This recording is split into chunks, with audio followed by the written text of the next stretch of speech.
ज्ञानञ्जनशलाकया चक्षुरुन्मिलितं येन तस्मै श्रीगुरुवे नमः।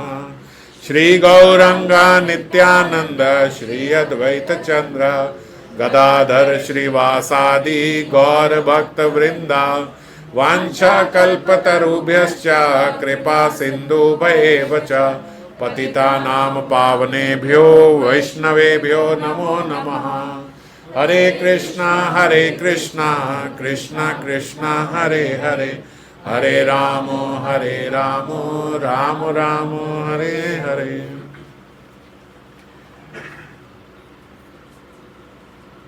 तो अमोघ जो हैं, पिछली बारी उन्होंने श्रीमद् महाप्रभु के प्रति अपराध किया।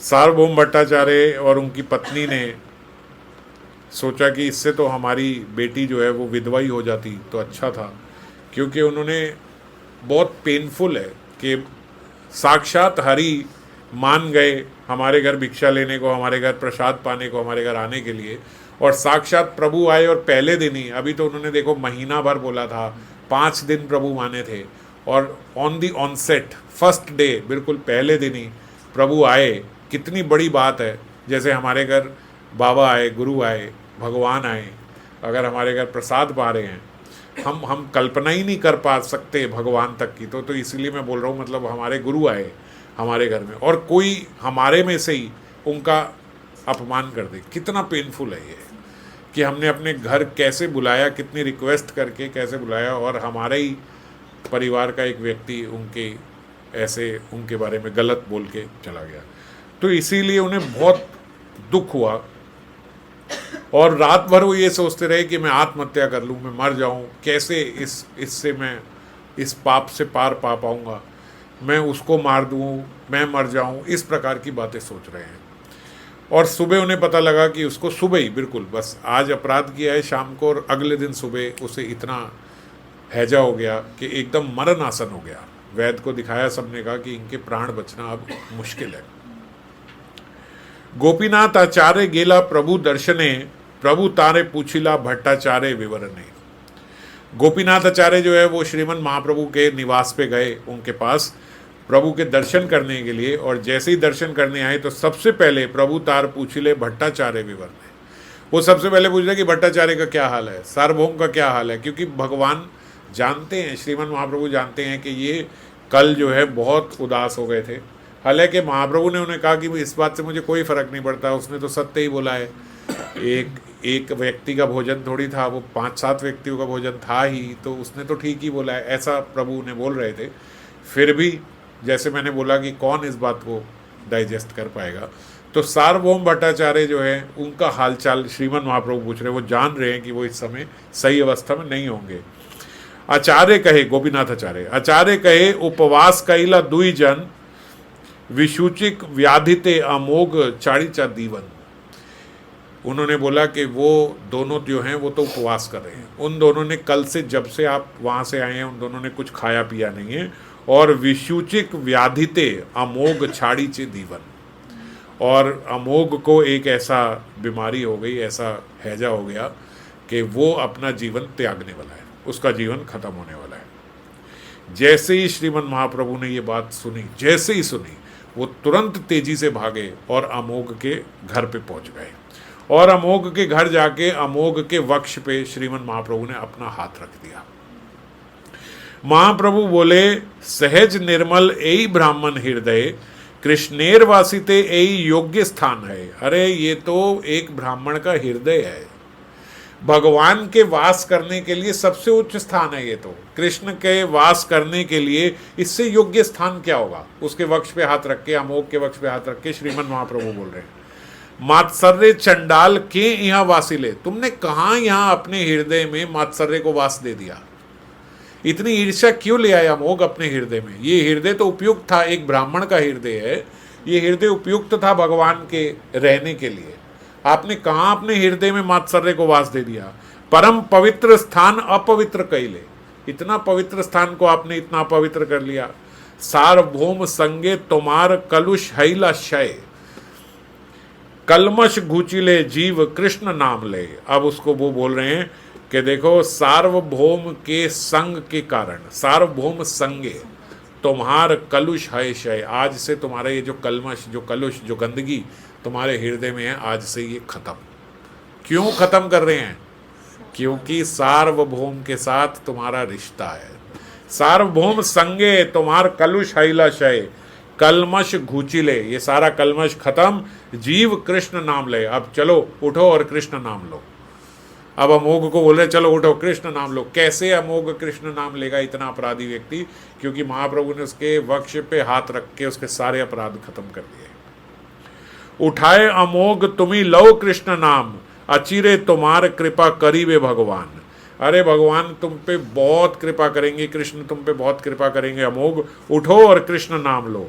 सुनी कृष्ण कृष्ण बलि अमोघ उठिला, प्रेमोन्मदे मत है नाचिते लागिला। अचानक से वही अमोघ जिसने अपराध किए थे, सुनी कृष्ण कृष्ण, श्रीमन महाप्रभु के मुख से कृष्ण कृष्ण जैसे ही सुना, अमोघ खड़ा हो गया। जो उठ नहीं पा रहा था, जो मरण आसन में था, वो खड़ा हो गया और प्रेमोन्मादे, प्रेमोन्मद, प्रेम में उन्मद होके, मत होके, है नाचिते लागिला, जोर जोर से नाचने लगा। कृष्ण कृष्ण कीर्तन करते हुए जोर जोर से अमोघ प्रेम उन्मद। हम लोग कितने समय से हरि नाम ले रहे हैं, हम प्रेम उन्मद नहीं हो पा रहे हैं अपने अपराधों के कारण। और श्रीमन महाप्रभु ने उसके वक्ष पे हाथ रख के प्रेम उन्मद, प्रेम उन्मद का मतलब कंपु, अश्र, कंप, कांप रहे हैं, अश्रु, पलक, स्तंभ, स्वेद, स्वर भंग, ये सब उसके भीतर आ गए हैं। ऐसे अष्ट विकार उसके भीतर आ गए हैं। प्रभु हासे देखी तार प्रेमेर तरंग, प्रभु हंस रहे हैं उसको देख के, क्या इसके भीतर प्रेम की तरंग आ गई। अभी कैसा था, कैसी इसकी भावना थी, और अभी देखो कैसे इसके अंदर कितने विकार प्रेम के आ गए। प्रभुर चरणे धरी करे विनय, अपराध क्षमा मोर प्रभु दयामय। अब अमोघ जो है, जैसे एक नशे में व्यक्ति होता है ना, और नशा उतर जाए इस जगत का, मत्सर्य का, ईर्ष्या का, प्रभुर चरणे धरी करे विनय, उनके चरण पकड़ के श्रीमन महाप्रभु के अब अमोघ प्रार्थना कर रहा है, अपराध क्षमा मोर प्रभु दयामय। हे प्रभु आप दयामय हो, मेरे अपराधों को क्षमा कर दो। ये हैं श्रीमन महाप्रभु। एई मुखे तुम्हार करिनु निंदने, एता बलि आपने गले चढ़ाए आपने। अब ये क्या बोल रहे हैं कि एई मुखे तुम्हार करिनु निंदने, मैंने इस मुख से आपकी निंदा करी है। एता बलि आपने गाले चढ़ाए आपने, अपने गाल पे जोर जोर के थप्पड़ मार रहा है कि इस मुख ने आपकी निंदा करी है, इस मुख ने, और जोर जोर से अपने आप को थप्पड़ मारे जा रहा है। चढ़ाई ते गाल फुलाईला, ये गाल जो है ये सूज गई, फूल गई, इतनी तेज तेज अपने आप को थप्पड़ मार रहा है कि गाल उसके लाल होके सूज गए। हाथे धरी गोपीनाथ आचार्य निषेधिला, गोपीनाथ आचार्य ने उनके हाथ पकड़ के मना किया उन्हें कि रुक जा, इतना मत मार अपने आप को। इतनी तेज तेज अपने आप को मारा उसने अमोघ ने। प्रभु अवसान करे स्पर्शी तार गात्र, सार्वभौम संबंधे तुम्ही मोर स्नेह पात्र। वो फिर से श्रीमन महाप्रभु यही बोल रहे हैं कि अमोघ को एक तो उन्होंने स्पर्श किया, प्रेम किया, जब अमोघ अपने आप को इतने थप्पड़ मारा था, प्रेम करके फिर उसे स्पर्श किया, फिर प्रेम दे रहे हैं, और फिर क्या बोल रहे हैं, सार्वभौम संबंधे तुम्ही मोर स्नेह पात्र। बार बार श्रीमन महाप्रभु से ये बोल रहे हैं, सार्वभौम के संबंध के कारण तुम मेरे स्नेह के पात्र हो। सार्वभौम गृहे दास दासी ये कुकुर, सेहा मोर प्रिय अन्य जान रहु दूर। अरे अन्य जन तो दूर की बात रही, सार्वभौम भट्टाचार्य के घर के दास दासी, उसके घर के नौकर मेड भी अगर कोई हैं, यहाँ तक कि सार्वभौम भट्टाचार्य के घर का अगर कोई कुत्ता भी है तो वो भी मेरे स्नेह का पात्र है। और तुम तो औरों की तो बात छोड़ो, तुम तो उनके पुत्र हो, जवाई है ना उनके। अपराध नहीं सदा लाओ कृष्ण नाम, एता वाली प्रभु आइला सार्वभौम स्थान। उनको क्या बोल के आए, कोई अपराध नहीं है, आज के बाद बस कृष्ण नाम ऐसे ही तुम लेते रहो। एता वाली ऐसा बोल के प्रभु आइला सार्वभौम स्थान। अब वो आए हैं सार्वभौम भट्टाचार्य के घर, उनको तो पूरे प्रेम में उन्मत्त कर दिया अमोघ को। प्रभु देखी सार्वभौम धरिला चरणे, जैसे ही प्रभु आए सार्वभौम ने उनके चरण पकड़ लिए। प्रभु तार अलिंगिया वासिले आसने, और उनको पकड़ के प्रभु को आसन दिया, उनके चरण पकड़ के श्रीमन महाप्रभु को बिठाया। प्रभु कहे आमोघ शिशु किबा तार दोष, अरे वो तो बच्चा है, उस पे क्यों इतना गुस्सा करते हो, केने उपवास करे केने करे रोष। अरे वो छोटा सा बच्चा है, उसकी क्या गलती है? प्रभु कहे अमोघ शिशु किबा तार दोष, उसका क्या दोष है? केने उपवास करे, तुम क्यों कल से इतना उपवास करके बैठे हो और क्यों इतना गुस्सा हो रहे हो? केने करे रोष, इतना गुस्सा क्यों? उठा स्नान कर देख जगन्नाथ मुख, शीघ्र आशी भोजन करो तब मोर सुख। अगर तुम चाहते हो कि मैं सुखी हो जाऊं, सार्वभौम भट्टाचार्य को कह रहे हैं, तो जल्दी से उठो, स्नान करो, जाओ जगन्नाथ जी के दर्शन करके आओ। क्योंकि सार्वभौम भट्टाचार्य का नियम है, पहले जाते हैं जगन्नाथ जी के दर्शन करके आते हैं, फिर आके प्रसाद पाते हैं। तो उन्हें कह रहे उठो। वो कल से ऐसे ही उसी जगह पे बैठे हुए हैं, ना नहाए ना धोए, ना खाया ना दर्शन करने गए। तो बोल रहे हैं आप उठो, स्नान करो, जगन्नाथ जी के दर्शन करो और वहाँ से जल्दी से आके भोजन करो। मैं यहीं पे बैठा हूँ, तब मेरे को सुख होगा। यहीं प्रभु कह रहे मैं इधर ही बैठा हूँ जब तक तुम आके प्रसाद नहीं पालोगे। प्रभु पाद धरी भट्ट कहीते लागिला, मरीता अमोघ तारे किन जियाइला। अरे मर जाने देते अमोघ को, उसने ऐसा अपराध किया था, आपने क्यों जियाया उसको? क्यों आपने उसको जीवन दान दे दिया? प्रभु कहे अमोघ शिशु तुम्हार बालक। अरे तुम्हारा बच्चा है वो अमोघ। बालक दोष ना लय पिता तहाते पालक। तुम तो पालक हो उनके, वो बच्चा है तुम्हारा। और पिता जो होता है अपने बच्चे का ऐसे दोष नहीं लेता। ये तुम गलत कर रहे हो सार्वभौम, इतना दोष मत लो उसका, वो तुम्हारा बच्चा है और तुम तो उसके पालक हो, तो तुम क्यों ले रहे हो? और अब तो वो वैसे भी वैष्णव बन गया है, तो अब उसका कोई अपराध नहीं है, अब कोई अपराध नहीं रहा है उसके भीतर। अब तुम जाओ और जाके उस पर भी कृपा करो, अमोघ पे। सार्वभौम भट्टाचार्य को श्रीमन महाप्रभु कह रहे। भट्ट कहे चला प्रभु ईश्वर दर्शने, स्नान करी तहाँ मुनि आई छो एक हने। अब वो उनको कह रहे चलो प्रभु आप जाओ, अब आप जाओ, आप यहाँ मत बैठो, मैं जा रहा हूँ, मैं जगन्नाथ जी के दर्शन करूंगा, आके वहाँ से प्रसाद पालूंगा, आप चलो। प्रभु कहे अच्छा मैं जा रहा हूँ। तो फिर प्रभु बोले, प्रभु कहे गोपीनाथ यहीं रही बा, गोपीनाथ आचार्य यहीं रहेंगे, इहो प्रसाद पाइले वार्ता आमा के कही बा। जब ये प्रसाद पालेंगे फिर वो आके मुझे बात बताना कि इसने प्रसाद पा लिया, मुझे फिर चैन मिलेगा। तो गोपीनाथ आचार्य को वहीं छोड़ गए सार्वभौम। इतनी परवाह, इतनी चिंता कोई भगवान करते हैं? श्रीमन महाप्रभु कमाल है। ऐसे भगवान कि भगवान साक्षात बोल रहे मैं वहीं बैठा हूं, पहले तुम आके प्रसाद पाओ। नहीं मान रहे, वो भी कह रहे नहीं आप जाओ मैं अपने कर लूँ। तो गोपीनाथ आचार्य को छोड़ गया, अच्छा तुम यहीं रहो, जब ये प्रसाद पालेंगे फिर आके मुझे बताना कि इसने प्रसाद पा लिया है। महाप्रभु उसके बाद जगन्नाथ जी के दर्शन करने गए। महाप्रभु का भी सुबह जो नियम है जगन्नाथ जी के दर्शन करना। सार्वभौम भट्टाचार्य ने बोलते अपना स्नान आदि किया, जगन्नाथ जी के दर्शन करने गए, आके उन्होंने प्रसाद पाया। सेई अमोघ हैला प्रभुर भक्त एकांत, प्रेमे नाचे कृष्ण नाम लय महासंत। इसके बाद अमोघ जो है वो महाप्रभु का एकांत भक्त हो गया, बहुत बड़े भक्त हो गए श्रीमान महाप्रभु के। सदा प्रेम में नाचते रहते, हरि नाम लेते रहते, प्रेम में नाचे, हर समय प्रेम में नाचते रहते। कृष्ण नाम लई महासंत, संत नहीं महासंत हो गए। कौन? अमोघ, जिसने अपराध किया था। और किसकी कृपा से? सार्वभौम भट्टाचार्य के संग के कारण। महाप्रभु ने कृपा करी सार्वभौम भट्टाचार्य के संग के कारण। बार बार बोल के करी है, क्योंकि सार्वभौम के साथ तुम्हारा संग है, क्योंकि तुम सार्वभौम के जमाता हो, क्योंकि तुम उसके बालक हो।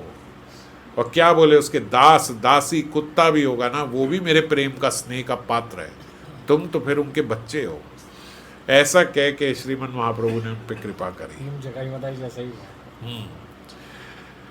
जगाई मदाई के लिए भी नित्यानंद प्रभु ने अपना, अब बाबा ने एक जगह पे लिखा है कि नित्यानंद प्रभु कितने कृपालु हैं, उनकी कृपा का कोई अंत नहीं है। बोल रहे कितने कृपालु हैं। अभी हम श्रीमन महाप्रभु की कृपा देख रहे हैं, और श्रीमन महाप्रभु ने भी जगाई मदाई को देख के चक्र निकाल लिया था। चक्र बहुत बड़ी बात है कि महाप्रभु ने गौर लीला में चक्र का आह्वान कर लिया। और बोलते नित्यानंद प्रभु इतने कृपालु हैं कि जगाई मदाई का उद्धार उन्होंने अपने मन में सोच लिया था, तो साक्षात हरि, नित्यानंद साक्षात हरि को भी अपना खून बहाना पड़ा। उन्होंने अपना खून बहा दिया, लेकिन जगाई मदाई का कल्याण करवा के छोड़ा, है ना। वरना किसी की मजाल है। नित्यानंद कौन है? बलराम है नित्यानंद प्रभु, शेष हैं। वो शेष जो अपने फन पे जितनी भी ये करोड़ों पृथ्वियां हैं यहाँ पे असंख्य, उनको उठाए हुए हैं अपने फन पे, बस आराम से एक फन पे ऐसे उठाए हुए हैं। वो शेष को कोई हो सकता है कि वो एक छोटा सा मग्गा मार दे और उनके खून निकलने लग जाए, लेकिन नित्यानंद प्रभु ने अपने पे प्रहार करवाया, अपना खून बहा दिया। किस लिए? कि ऐसा नहीं होगा तो जगाई मदाई आज बचेंगे नहीं, इन पे कृपा नहीं होगी। तो बोले नित्यानंद प्रभु की कृपा देखो, ऐसे कृपालु हैं कि साक्षात हरि ने भी अपना खून बहा दिया उनको, केवल उनको कृपा दिलाने के लिए, महाप्रभु की कृपा दिलाने के लिए। जो भी लीला सारी हुई, लेकिन उसके लिए उन्हें अपना खून बहाना पड़ा नित्यानंद प्रभु को। जगाई मदाई भी इतने दुष्ट थे ना, बोलते जगाई मगाई इतने दुष्ट थे कि अगर ऐसे खून ना बहाता, कुछ ना होता, तो उनके भीतर भी वो जागृत ना होता, उन्हें भी ये रियलाइज ना होता कि हमने कोई बहुत गलत कार्य किया। तो सारी लीला पूरी करने के लिए नित्यानंद प्रभु ने ऐसे अपना खून बहाया। रूल्स से ही चलते हैं। आइछे भट्ट गृह करे भोजन विलास। अब ऐसे श्रीमन महाप्रभु जो हैं वो सार्वभौम भट्टाचार्य के घर, जैसे एज प्रोमिस्ड 5 दिन उन्होंने बोले थे, वो 5 दिन उनके घर गए, उन्होंने वहाँ पे भोजन पाया और बहुत सुंदर वहाँ की लीलाएं हैं जो उन्होंने पाया। सार्वभौम घरे एई भोजन चरित, सार्वभौम प्रेम यहाँ हैला विदित। जैसे जैसे वो सार्वभौम के घर गए, वैसे वैसे बोलते सार्वभौम का प्रेम जो श्रीमन महाप्रभु के लिए है वो भी और निखर के बाहर आया। ऐसे तो है ही, पर जिस प्रकार से वो श्रीमन महाप्रभु के घर आने पे उन्हें भोग लगाते थे, जिस प्रेम से वो उन्हें भोजन पवाते थे, वो देख के बोलते अब सार्वभौम भट्टाचार्य के हृदय का प्रेम भी जैसे उजागर हो गया, विदित हो गया, सबको पता लगने लगा कि सार्वभौम के भीतर कितना प्रेम है। साथिर मातार प्रेम आर प्रभुर प्रसाद, भक्त संबंधे यहाँ शामिला अपराध। ये जो कथा सुन लेता है कि किस प्रकार श्रीमन महाप्रभु ने सार्वभौम भट्टाचार्य के घर गए, अमोघ का कल्याण किया, साथिर माता के हाथ का बना हुआ प्रसाद पाया, ये कोई कथा सुन लेता है, उसके सारे अपराध जो हैं वो क्षमा हो जाते हैं। श्रद्धा करी यही लीला सुने यही जन, अचिरात पाए से ही चैतन्य चरण। अगर श्रद्धा के साथ कोई इस कथा को सुन लेता है कि किस प्रकार कैसे क्यों अमोघ का श्रीमन महाप्रभु ने कल्याण किया, तो बोले श्रद्धा करके अगर किसी ने, किसी जन ने ये सुन लिया, अचिरात अचानक उसी समय एकदम से उसको भी चैतन्य चरण प्राप्त हो जाएंगे। इसमें श्रद्धा की बात क्या है कि श्रद्धा था, बोले हाँ भाई हम सुन ही रहे हैं, पता है हमें ऐसा हुआ ही होगा, अगर कविराज जी ने लिखा है चैतन्य चरितामृत में दर्ज है तो ऐसा हुआ होगा। श्रद्धा ये है कि हम ये बात समझें कि एक भक्त के साथ, एक शुद्ध भक्त के साथ संबंध होना कितनी बड़ी बात है, कि एक शुद्ध भक्त के संबंध से आपके जितने भी अपराध हुए हों, कैसे कैसे अपराध हुए हों, वो भगवान क्षमा कर देते हैं। क्यों? क्योंकि आपका इस भक्त, बाई चांस अभी आप संबंध का ही प्रश्न पूछ रहे थे, ये भक्त संबंध का देखो महात्म्य है।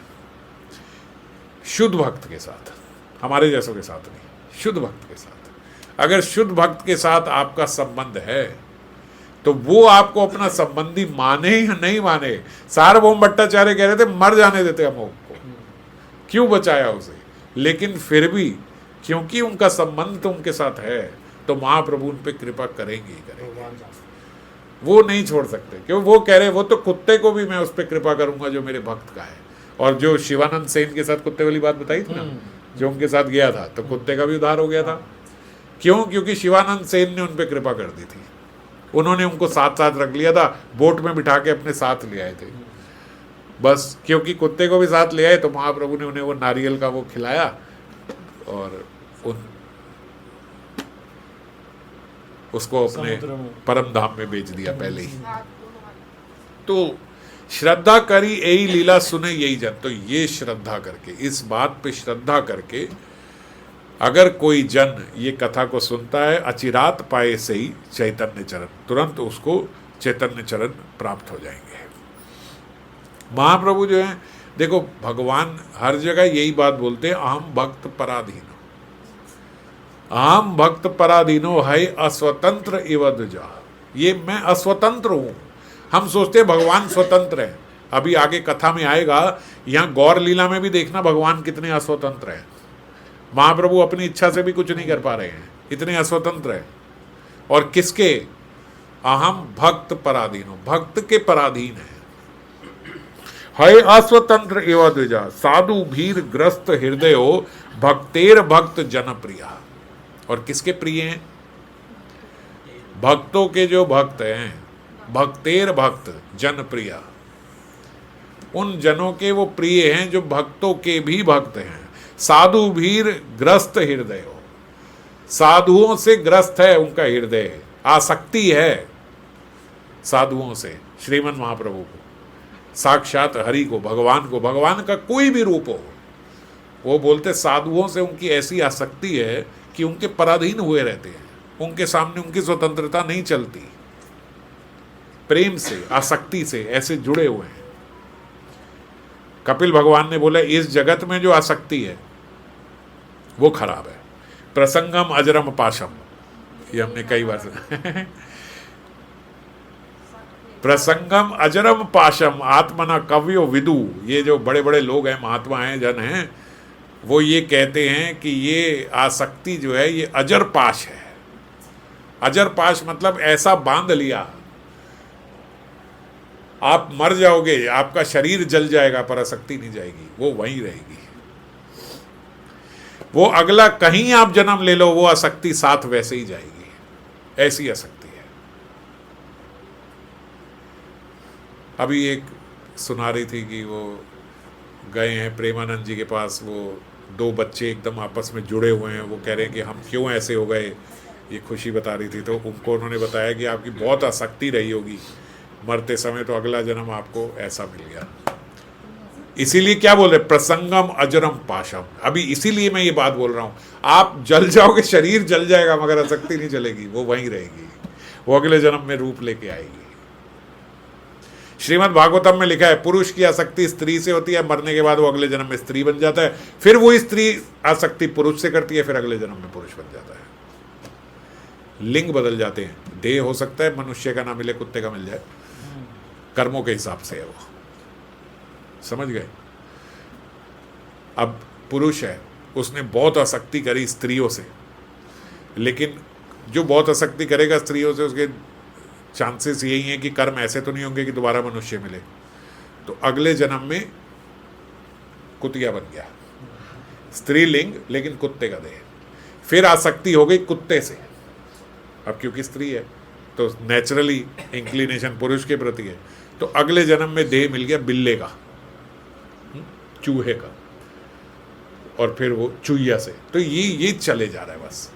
पुरुष स्त्री से आसक्त करता है तो आसक्ति की वजह से स्त्री बन जाता है, स्त्री पुरुष से आसक्त होती है तो अगले जन्म में पुरुष बन जाती है। बस यही सब चल रहा है ड्रामा। इसीलिए बोला प्रसंगम अजरम पाशम आत्मना कव्यो विदु।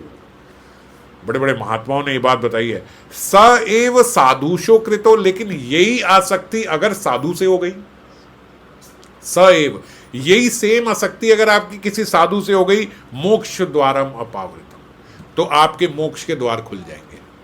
वही आसक्ति जो अजर पाश है, अगर भौतिक जगत में इस किसी से भी हो गई, भौतिक व्यक्ति से, अगर आप भौतिक व्यक्ति से आसक्ति के लिए रोए, तड़पे, उससे मिलना चाहते हो, तो क्या है, अजर पाश, यहीं रहोगे, फंस गए। और यही आसक्ति स एव साधुषो कृतो, अगर यही आसक्ति साधु से हो गई, मोक्ष द्वार अपावृतम, फिर आपके मोक्ष के द्वार खुल जाएंगे, आप लिबरेट हो जाओगे। सेम आसक्ति अगर साधु से हो गई, तो भगवान क्या कह रहे, साधु भी ग्रस्त हृदय हो, मेरा हृदय जो है वो साधुओं से ग्रस्त है, आसक्त है साधुओं से। भक्तेर भक्त जनप्रिय, और भक्तों में भी जो उनके भक्त है वो मेरे को बहुत प्रिय है। उनके लिए मैं क्या हूं, अहम भक्त पराधीन, उनके मैं पराधीन रहता हूं सदा। हमारे भीतर क्या है, जैसे अमोघ में हमने देखा विषमताएं हैं बहुत ज्यादा। ये श्रीमद् भागवतम में 3:32-24 में बताया है। जो महात्मा हैं, जो संत हैं, जो अच्छे भक्त हैं, उन्हें समेश्व इंद्रिय वृत्ति भी, वो सारी इंद्रिय की जितनी वस्तु हैं उसमें उनका समभाव है। आप खाने को ले लो, अब खाने में किसी को मीठा ज़्यादा अच्छा लगता है, किसी को मिर्ची वाला खाना ज़्यादा अच्छा लगता है, किसी को नमकीन ज़्यादा अच्छा लगता है, सबके अलग अलग है। ये क्या है? ये विषमताएं हैं।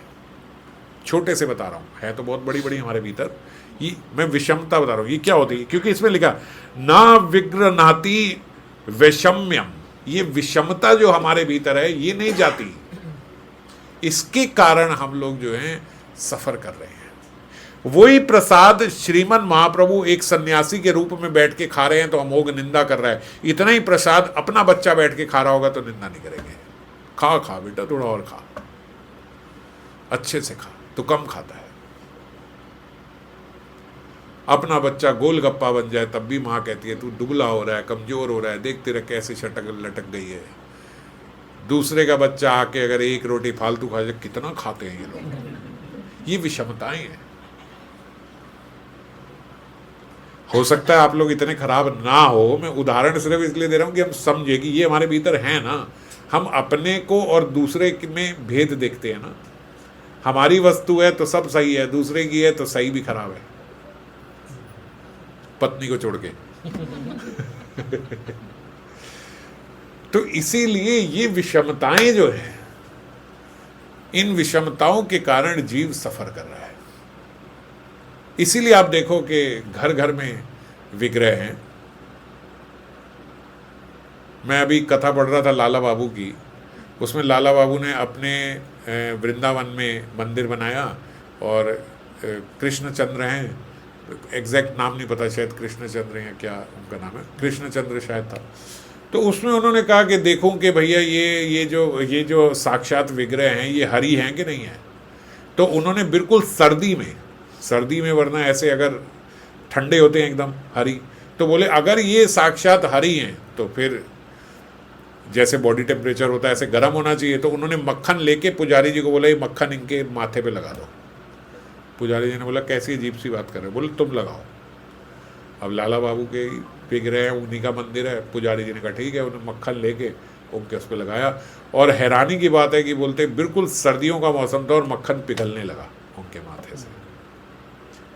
तब उन्हें हुआ कि देखा ये हरि है। और फिर उन्हें बोला कि एक रुई लो और उसको पतला सा करके इनके नाक के नीचे लगा के देखो कि देखो सांस ले रहे हैं कि नहीं ले रहे हैं। और उन्होंने देखा तो रुई हिलने लगी, सांस ले रहे हैं। फिर उन्हें तसल्ली, हाँ ये साक्षात हरि है। जानते तो थे ही लाला बाबू, लेकिन हम सब के लिए देखो ये हरि है। और उन्हीं को कृष्णचंद्र ने कुछ दिन में आज्ञा दी कि तुम जाओ, चलो अब यहाँ से नहीं, इस मंदिर में नहीं रहना, जाओ भिक्षा मांगो, इधर उधर घूमो सब जगह। उन्होंने कहा अब मैं कैसे चला जाऊं, मैंने देखा है कि साक्षात आप हरि हो, आप तो भगवान हो, आप तो जीवित हो, जागते हो, तो मैं आपको छोड़ के कैसे चला जाऊं। तो उन्होंने बोला तुम्हें लगता है कि बस मैं इसी विग्रह में जाग रहा हूं, जितने हमारे गोस्वामियों के विग्रह हैं मंदिर में, जो चढ़ गोस्वामी के विग्रह वहां नहीं, मैं सब जगह हूं, जाऊं। ऐसा नहीं कि बस इस विग्रह में, मैं हर विग्रह में जीवित हूं। तो ये भ्रम मत रखो कि बस तुम्हारे यहाँ विग्रह में मैं जीवित, मैं हर विग्रह में ऐसा ही। तो मैं ये कह रहा था कि घर घर में विग्रह हैं, सब जगह है, पर अब देखते हैं वो चमत्कार नहीं है जैसे हम भक्तमाल में ये पढ़ते हैं। ऐसा कहीं कुछ नहीं हो रहा है। क्यों नहीं हो रहा है? क्योंकि विषमताएं हैं हमारे भीतर। इसीलिए हमारे साथ भगवान इस प्रकार का रेसिप्रोकेट नहीं कर रहे हैं। वरना भगवान ने स्वयं कहा मैं हर विग्रह में जीवित हूं। पर भक्तमाल जैसी कथाएं क्यों नहीं हो रही? घर घर होनी चाहिए। इतने नेक भी नहीं है हम कि हो रही हैं, छुपा रहे हैं।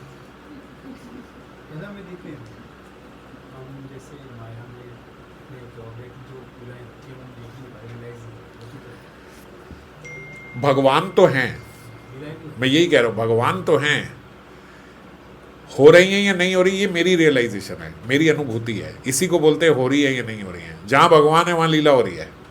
पर मेरी अनुभूति क्यों नहीं हो रही है? क्योंकि विषमताएं हैं, बहुत विषमताएं हैं, संभावनीय है। और ये विषमताओं के कारण ही हम लोग फंसे हुए हैं। इससे आसक्ति है, इससे द्वेष है, इसको छोड़ो ये बेकार है, इसको पकड़ो ये अच्छा है। एक भक्त प्रसाद बांटने लगता है तो शक्ल देख देख के बांटता है कि इसको ये ज़्यादा दे दो, इसको कम दे दो, इसको ये दे दो, इसको गर्म दे दो, इसको ठंडा भी दे दो। ये क्या है? ये विषमताएं तो हैं। और मैं तो बहुत छोटी छोटी बातें बता रहा हूँ अभी। कि इतनी छोटी छोटी बातों में भी हमारे हृदय की विषमताएं आ जाती हैं। कपिल भगवान बता रहे हैं 3:29-21 में ये विषमताओं की बात बता रहे हैं कि अहम सर्वेषु भूतेषु, मैं सारे जीवों के बीच में मेरा प्रवेश है। अहम सर्वेषु भूते, सारे लोगों के भीतर मैं हूं। भूतात्मा अवस्थिता सदा, समझ में आ रही है ना संस्कृति? भूत आत्मा अवस्थिता सदा, सारे भूत मतलब लोग, इंसान, जन, जीव, ये सारे भूतों के बीच में, ये सारे जीवों के बीच में मैं अवस्थित हूं, इन सब के भीतर हूं। अहम सर्वेषु भूतेषु भूत आत्मा अवस्थिता सदा तम अवज्ञा मम मर्तया। ये विषमता क्या है कि आप अवज्ञा कर देते हो इस बात की, आप अनादर करते हो इस बात का। आदर ना करना भी अनादर है। आप इस बात का अनादर करते हो कि मैं सबके भीतर हूं। कुरुते अर्च विडंबनम, इसीलिए आपकी अर्चना जो है वो विडंबना बन के रह गई है। बस ये विडंबना है कि आप कह रहे हो कि ये तो हरि हैं, मगर बाकी किसी के अंदर आपको हरि नहीं दिख रहे। विग्रह में हरि दिख रहे हैं पर जीव में हरि नहीं दिख रहे। ये विडंबना है। अगर आप इस भाव से अर्चना कर रहे हो तो वो बोले अर्चना नहीं, अर्चना की विडंबना हो रही है। तो अनादर रूपी विषमता है, हम बाकी सबका अनादर कर रहे हैं। और ऐसा कोई व्यक्ति है, फिर सेम, लगभग सेम बात फिर बोल रहे हैं, यो मम सर्वेषु भूते, 3:29-22 में, 21, 22, 23, 24, एक साथ 4 श्लोकों में यही बता रहे हैं। यो माम सर्वेषु भूतेषु संतम आत्मनम ईश्वरम हित्वा आचरम, ये इसके साथ हित्वा आचरम भजते मुदयाद भस्मानि एव ज्योतिषा। ऐसा लगता है वो व्यक्ति जैसे आरती नहीं उतार रहा है, मेरे को जला रहा है। ऐसे लगता है कि जैसे वो राख को आरती दिखा रहा हो। ये भगवान बोल रहे हैं, मेरे विग्रह की जब आरती उतारता है तो भस्मानि एव ज्योतिषा, ऐसे लग रहा है जैसे केवल एक राख को आरती दिखा रहा हो। कैसा व्यक्ति, कौन व्यक्ति? जो परमात्मा रूप में मुझे जीव के भीतर नहीं देखता, जो सब जीवों के भीतर मुझे नहीं देख रहा, सब जीवों के हृदय में जो मैं बैठा हूं वो मेरे दर्शन नहीं कर रहा। अगर हम सब जीवों के बीच में भगवान के दर्शन करें तो विषमता आ सकती है क्या कभी हमारे हृदय में? पिछली बारी मैंने प्रहलाद महाराज जी की यही बात बताई थी ना,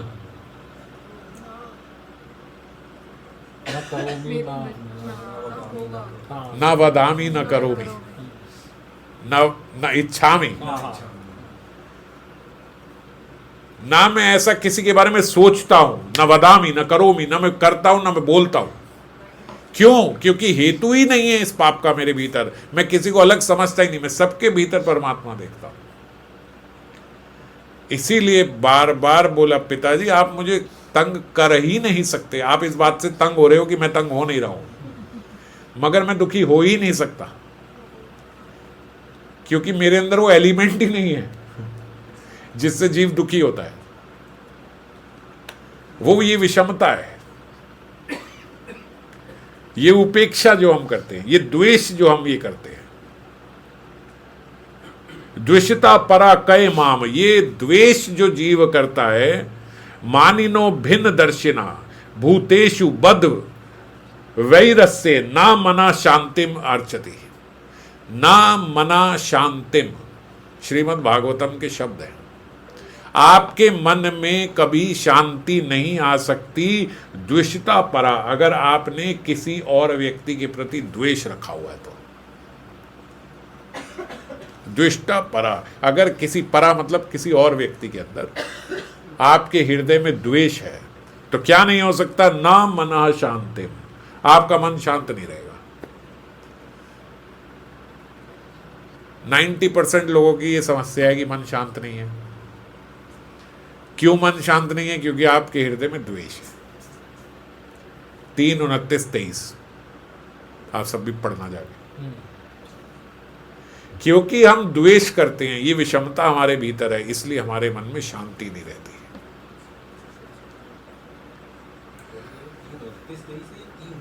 3:29-23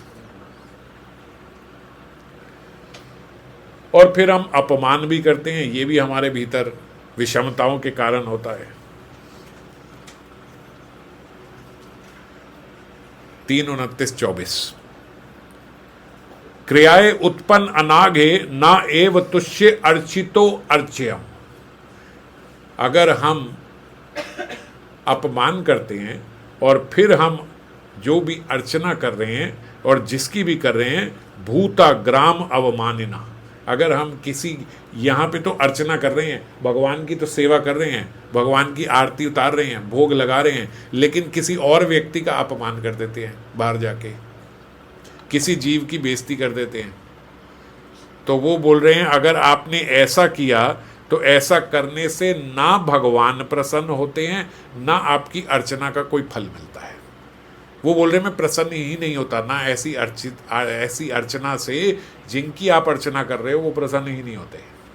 आप जो मर्जी कर लो और जितने मर्जी अच्छे द्रव्य ले लो, अहम उच्च वैचैर द्रव्या, बड़े से बड़े उच्च द्रव्यों के साथ आप चांदी के बर्तन ले लो, सोने के बर्तन ले लो, इन सब के साथ आप पूजा करो, चांदी की बांसुरी लगाएंगे, चांदी की घंटी लेंगे, ये बड़े बड़े अच्छे बर्तन होंगे, सब होगा, इनसे कुछ नहीं होगा। अगर आप बाहर किसी का अपमान कर रहे हो तो बोल रहे ऐसे द्रव्यों से भी हम क्या, जो देवता द्रव्य यूज करते हैं वो तो हम कर ही नहीं सकते, वहाँ जैसी सुगंधी है वो हम ला ही नहीं सकते, वहाँ जैसे फल हैं वो हम ला ही नहीं सकते, यहाँ पे ऐसी शुद्धता यहाँ हो ही नहीं सकती। तो इनसे भगवान बोल रहे मैं प्रसन्न नहीं होता। किनसे होते हैं? अगर आप सबके भीतर भगवान के दर्शन करते हो और आपके हृदय से विषमता चली जाती है तो उससे भगवान प्रसन्न होते हैं, और किसी चीज से प्रसन्न नहीं होते। समझ गए? जो अपराधु भगत कर करई, राम रोष पावक सो जरई। जो अपराध भगत कर करई, जो भगत के साथ भगवान के भक्तों के प्रति अपराध कर देता है, राम रोष पावक सो जरई, वो राम के रोष से ही खत्म हो जाता है जीवन। भगवान का रोष पाने का अधिकारी बन जाता है वो जो भगवान के भक्तों के प्रति अपराध करता है। लोकहु वेद विदित इतिहासा, ये इतिहास जानता है और सारे लोग जानते हैं। लोकहु वेद विदित इतिहासा, यह महिमा जानहि दुर्वासा। दुर्वासा जानते हैं इस बात को कि भगवान के भक्त के प्रति यदि अपराध हो जाए तो कैसा हाल होता है। जड़ भरत को ले गए थे उठा के उनकी बलि चढ़ाने के लिए, वो तो जड़ भरत है। जड़ भरत की कथा सुनिए, श्रीमद् भागवतम में 5वें स्कंद में है। तो मैंने जब पहली बारी अपने जीवन में पढ़ी थी जड़ भरत जी की कथा, तो 5 दिन तक तो मैं सुन्न हो गया था। सुन्न मतलब ऐसे लग रहा था इस जगत में कुछ है ही नहीं, सब मतलब माया ऐसी है कि छठे दिन फिर वैसा ही हो गया। लेकिन 5 दिन ऐसा हो गया था कि इस जगत से तो कुछ नहीं चाहिए, ये सब बेकार है। ऐसी जड़ भरत जी की कथा है श्रीमद् भागवतम में। तो 5वें स्कंद के 9वां अध्याय है, उसमें वो उन्हें उठा के ले गए जड़ भरत जी को। जड़ भरत जी को जड़ भरत इसीलिए बोलते थे कि वो बोलते थे जो करना कर लो, मैं किसी को कुछ नहीं कहूँगा। पिछले जन्म में वो भरत थे, हिरण से आसक्ति हो गई, अगले जन्म में हिरण बने। हिरण बने तो पिछला जन्म याद रहा क्योंकि भक्ति बड़ी जोर की थी। मैंने भी बताया ना, जहाँ शक्ति होगी वहीं जन्म हो जाएगा। तो अपने सारे राज्य को बोलते मलवत छोड़ के आ गए थे, राजा भरत थे। मलवत मतलब जैसे आप अपने मल को त्यागते हो तो मुड़ के नहीं देखते ना, ऐसे मलवत अपने सारे राज्यों को सबको छोड़ के आ गए और जंगल में बैठ के तपस्या करने लगे। एक हिरण के बच्चे से आसक्ति हो गई, उसको पालने लगे। हिरण से आसक्ति के कारण और उससे विच्छेद जो हुआ उसके कारण अगला शरीर हिरण का ही मिला। हिरण का मिला तो पिछला जन्म सारा याद था। तो अगले फिर जब वो हिरण के बाद फिर मनुष्य का मिला तो फिर उनका नाम भरत हुआ और अब की बार ये भरत जड़ हो गए। अब वो बोलते अब मैं किसी से कुछ बोलूंगा ही नहीं, अब मेरा किसी से कोई लेना देना नहीं, मैं एक गलती के पीछे मैं हिरन बन गया, अब मैं इस जगत में किसी से कुछ नहीं बोलूंगा, किसी से कोई लेना नहीं कोई देना नहीं। मगर माता पिता ने स्कूल में डाला, वो का खा गा सिखा रहे, वो बोले अब जो मर्जी बोलते रहो, मैं कृष्ण के अलावा कोई नाम लूंगा ही नहीं। ये का से कौआ खा से खरगोश बोले तुम बोलो तुम बनो। जो हिरन बन गया है वो क्यों बोलेगा का से कौआ हो गए, मैं तो कभी नहीं बोलूंगा। तो कोई नाम नहीं ले रहे, का से कौआ खा से खरगोश गा से कहना कि मेरा कोई लेना देना नहीं है, तो थोड़ा कम होएगा। तो उनको बोला गया जड़ भरत, कोई काम नहीं करूंगा, कुछ नहीं करूंगा, केवल हरि का नाम लूंगा, बस कुछ नहीं करूंगा मैं इस जगत में। जो ऐसे भुगता है उसको वो जानता है ना कि भैया अब कुछ नहीं करूंगा, इस बार ही नहीं। कहाँ भगवत धाम जाना था, कहाँ हिरन बन गया। तो वो जड़ भरत को उठा के ले गए कि चलो इनकी ये तो जड़ है, इसकी बलि दे देते हैं काली माता को। वो भी उठ के चले गए, दे दो बलि, मेरे को तो कोई बात नहीं, मेरे को तो कोई फर्क नहीं पड़ेगा, जीवन भर कृष्ण का नाम ले रहा हूँ, मरने के बाद कृष्ण के पास ही जाना, तुम जो मर्जी कर लो मेरे साथ। तो जब बोलते वहां बलि चढ़ाने के लिए लेके गए तो काली माता ने देखा कि इतने बड़े भक्त को उठा के लाए हैं कि बलि देने के लिए। काली माता अपने विग्रह से आके बाहर जो लोग उनकी बलि चढ़ाने आई थी उनको काटा, उनका खून निकाला, उनका खून पिया और उनको ऐसे ऐसे नोच नोच के, और काली माता के और परिकर भी आ गए और बोलते बुरा हाल कर दिया उन लोगों का जो भरत को पकड़ के लाए थे। ये बात मैं आपको इसलिए बता रहा हूं कि इसके अगले श्लोक में लिखा है कि जो भक्तों के साथ द्वेष करता है माया उनके साथ यही कार्य करती है। ये बात इंपॉर्टेंट है। जैसा उनके साथ हाल हुआ कि उनके सारे जो लोग भरत जी को उठा के लेके गए थे उनका फाड़ रहे हैं, उनका खून पी रहे हैं, उनके साथ ऐसी आंतड़ियां निकाल दी, ये सब कर दिया, ये कर दिया, बोले ऐसे ही माया निचोड़ती है उन लोगों को जो भक्तों के साथ द्वेष करते हैं। बिल्कुल उसके अगले श्लोक में ये बात लिखी है कि ये हाल होता है उनका। तो इसीलिए ये और ये हमारे भीतर इसका हेतु क्या है, ये क्यों आती है हमारे भीतर? क्योंकि हमारे भीतर विषमता है, अपने पराये का बहुत हमारे भीतर लगा हुआ है कि ये मेरा है, ये मेरा नहीं है, ये अच्छा है, ये बुरा है, ये ऊंचा है, ये नीचा है, ये सही है, ये गलत है, ये सब हटा दो। किसी संत की भी तारीफ करते हैं तो दूसरे संत के साथ में बेइज्जती कर देते हैं, इनसे तो बहुत अच्छे हैं ये। तारीफ तभी होती है। अरे आपको ये बोलने की क्या जरूरत है, इनसे बहुत अच्छे हैं भाई। जो अच्छे हैं उनकी अच्छाई की बात करो। लेकिन हम ये नहीं बोले इनको सुना है, उनको तो वो तो मेरे से सुने नहीं जाते, ये बहुत अच्छे। ये क्यों बोलते हो ये सुने नहीं जाते, ये अरे आप जो अच्छा लगता है वो सुनो, उसकी अच्छाई देखो, बात करो बस।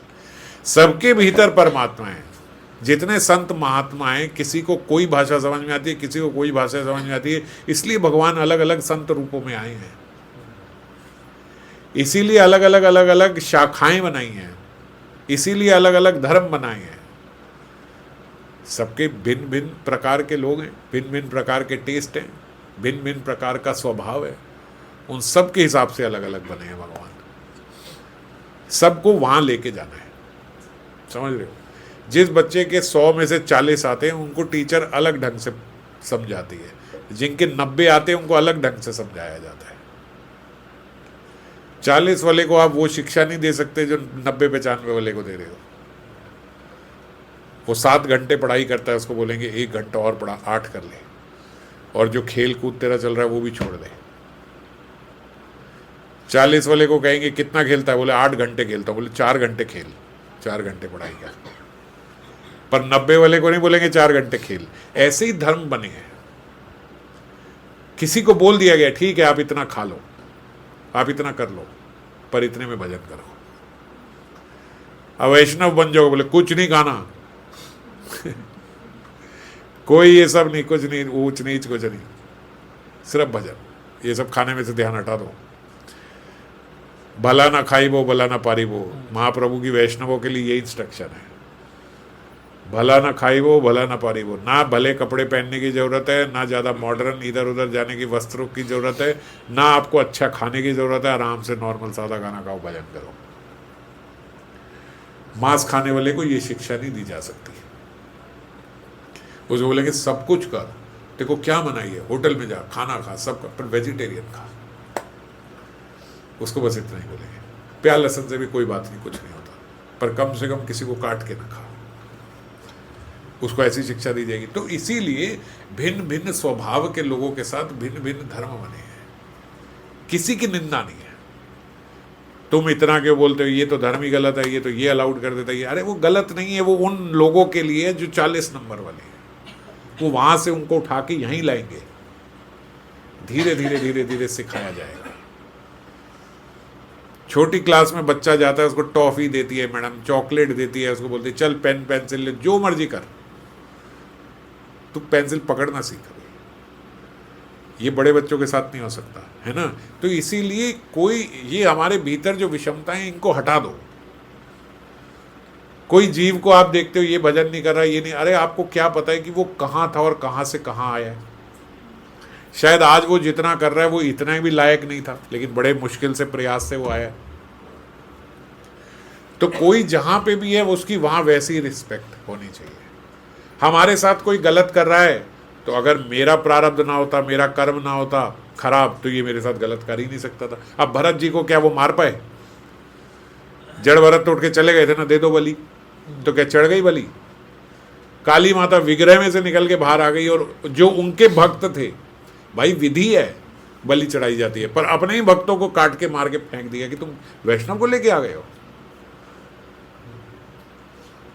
ये क्या है? नहीं है प्रारब्ध, ऐसे नहीं है तो भगवान साथ है। जैसे प्रहलाद जो मर्जी कर लो, ना आग जला सकती है, ना पानी डुबो सकता है। कुछ कर ही नहीं सकते। प्रहलाद जी के साथ जो मर्जी कर लो, एक चिंगारी लग जाए हमारे हाथ में तो हालत खराब हो जाती है। उनको आग के भीतर बिठा दिया गया और शीतलता, वो कह रहे हैं पिताजी मुझे ऐसे लग रहा है जैसे बहुत शीतलता के वातावरण में बैठा हो, और बैठे कहाँ हैं? अग्नि के बीच में, चारों तरफ आग लगा दी गई है। तो ये हमारे भीतर क्यों है? क्योंकि विषमताएं हैं हमारे भीतर, इसीलिए हम लोग जल रहे हैं, मर रहे हैं अपने ही पाप के कारण। किसी को ऐसा ना देखे जो मेरे साथ खराब हो रहा है वो मेरे ही कारण हो रहा है, मेरे ही कर्मों के कारण मिल रहा है। अगर मेरे प्रारब्ध, मेरे कर्म ऐसा ना हो तो ऐसा नहीं हो सकता।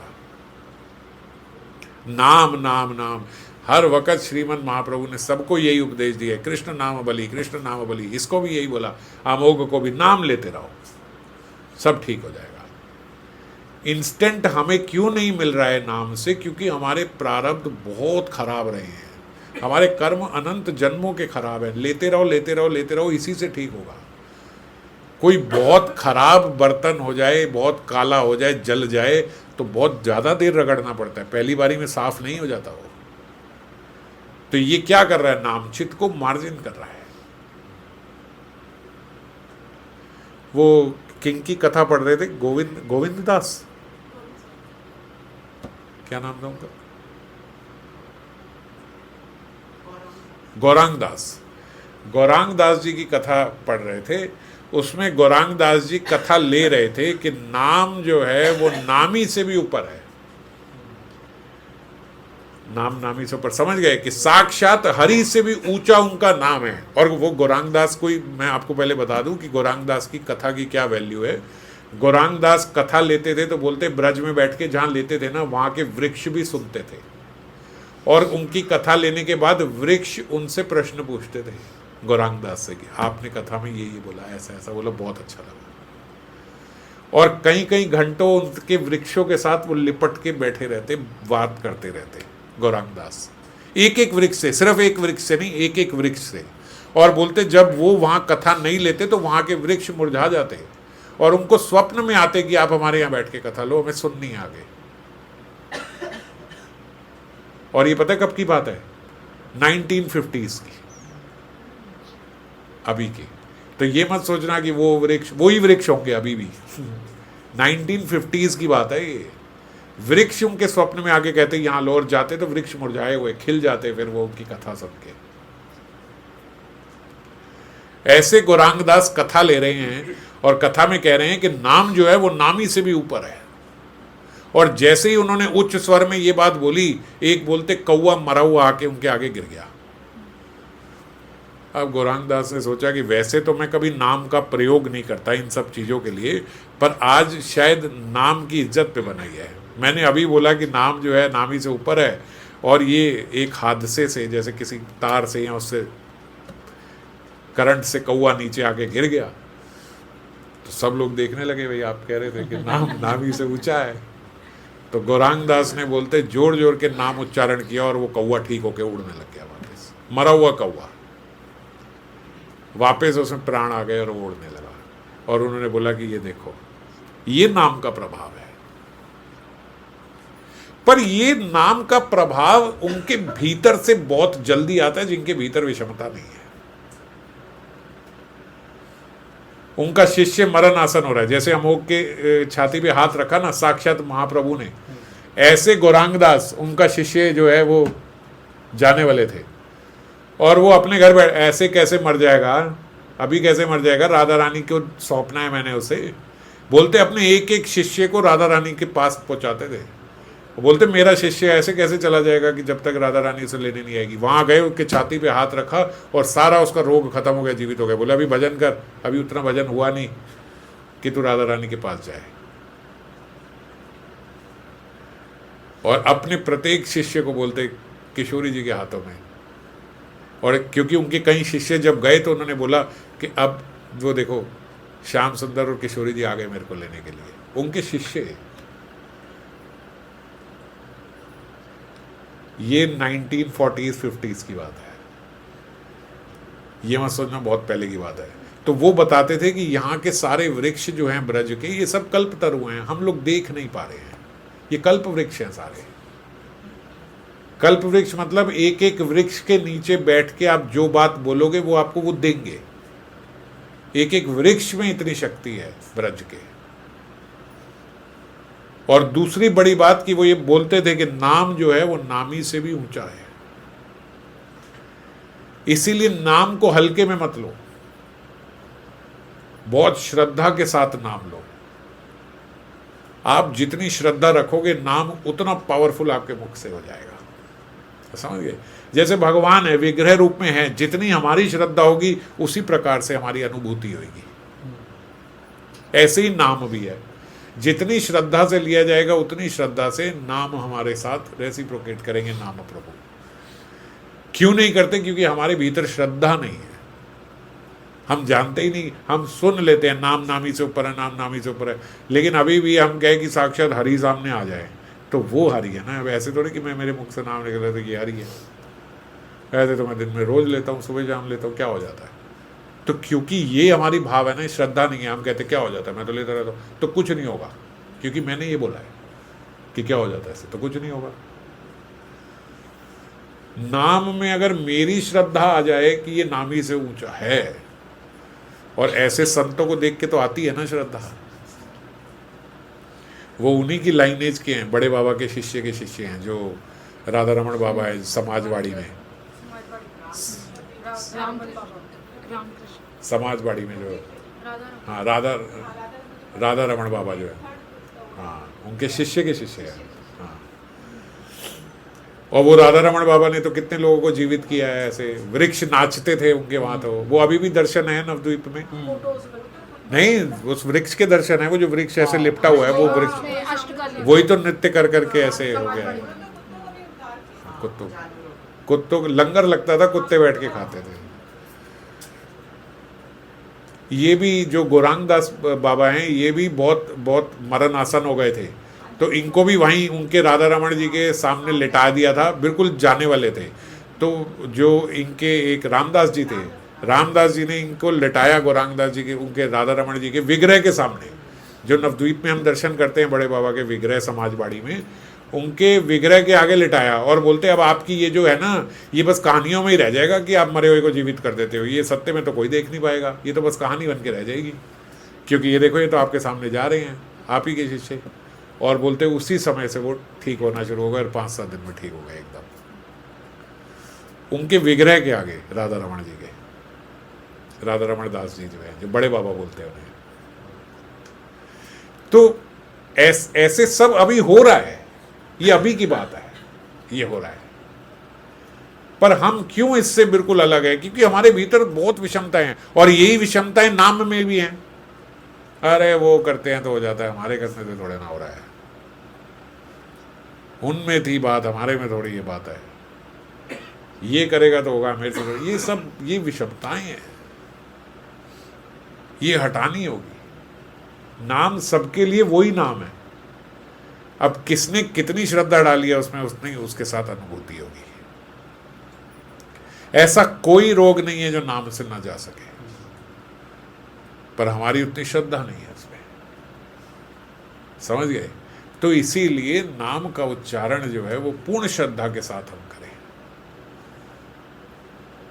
ये नियम हो कि सुबह बैठ के तो कम से कम जो सुबह बैठ के हम नाम ले, वो पूर्ण श्रद्धा, सारा स्मृति, सारी हमारा ध्यान जो है, स्मरण जो है, केवल नाम पे होना चाहिए।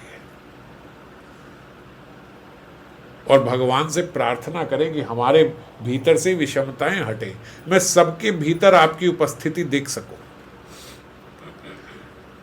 और प्रयास करें सबके भीतर। जब हमारे मन में आता है कि ये अच्छा है, ये बुरा है, ये है, ये वो है, उसी समय अपने आप को टोके, ये क्या कर रहा हूं मैं, ये फिर विषमता आ गई मेरे भीतर, ये सही है, ये गलत है, ये गोरा है, ये काला है, ये छोटा है, ये बड़ा है, ये सब विषमता है, सब छोड़ दो। जो हो रहा है सही हो रहा है हमारे साथ। कुछ गलत लग रहा है, नाम लो, नाम करो, नाम से कल्याण होगा।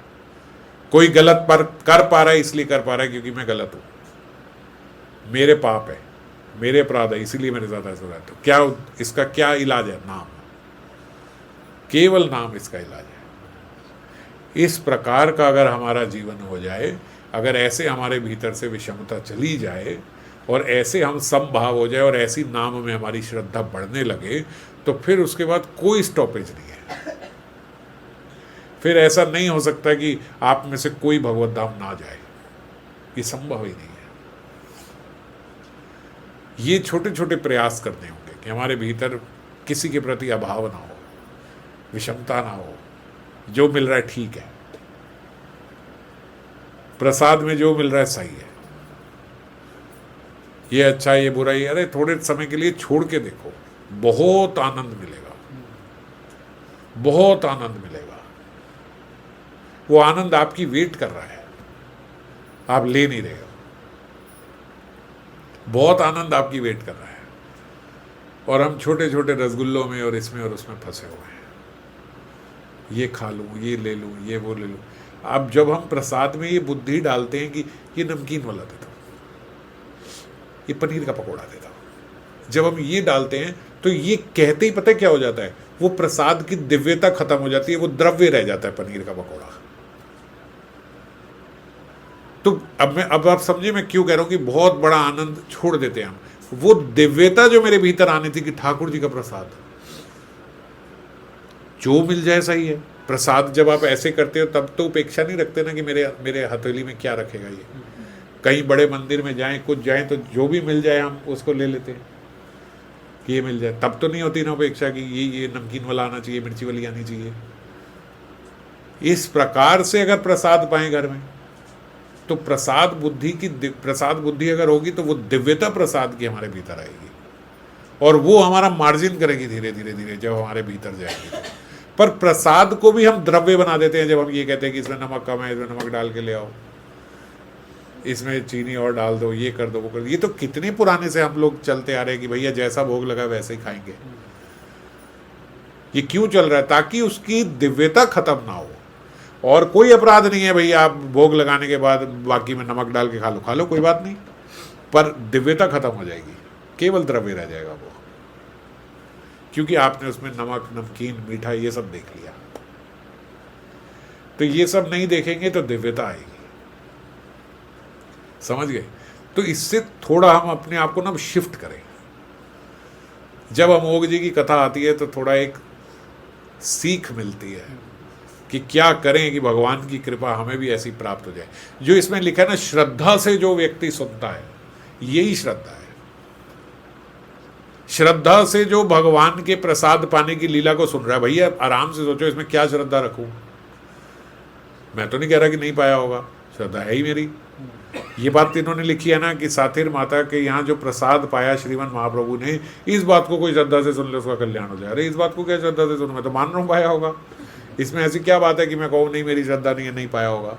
बात ये नहीं है, बात ये कि कैसे प्रसाद बुद्धि से पाया, किस प्रसाद बुद्धि से पवाया, कैसे प्रसाद बुद्धि से बनाया, ये पे श्रद्धा होनी चाहिए हमारे। ऐसी श्रद्धा अगर हमारे भीतर हो जाए, ऐसी प्रसाद बुद्धि हमारे भीतर आ जाए, ये प्रसाद के प्रति श्रद्धा हो जाए, फिर हमारा कल्याण होगा। इस श्रद्धा की आवश्यकता है। ठीक है, चलो आज समय हो गया, फिर बाकी आगे की लीला है। आगे अब श्रीमन महाप्रभु वृंदावन जाना चाहते हैं तो जाने नहीं देते भक्त, उन्हें रोक के रखते, उन्हें अलग अलग तरकीबों से 2-3 साल निकाल दिए, महाप्रभु को जाने नहीं दिया। अगली बार इसकी चर्चा करेंगे। वही इसीलिए भगवान यही तो वो कह रहे हैं, आप भक्त पराधीन हो। वो खुद पराधीन है, वो स्वतंत्र नहीं है। वो कह रहे हैं मुझे वृंदावन जाना है, जाना अभी जाते प्रभु, अभी चलते, अभी चलते, अभी चलेंगे, ये करेंगे, अभी सर्दी आ गई, गर्मी आ गई, बारिश आ गई, ये आ गया, वो जाने नहीं दे रहे उन्हें। 2 साल बीत गए। ये चर्चा अगली बार करेंगे। जय राम। जय राम।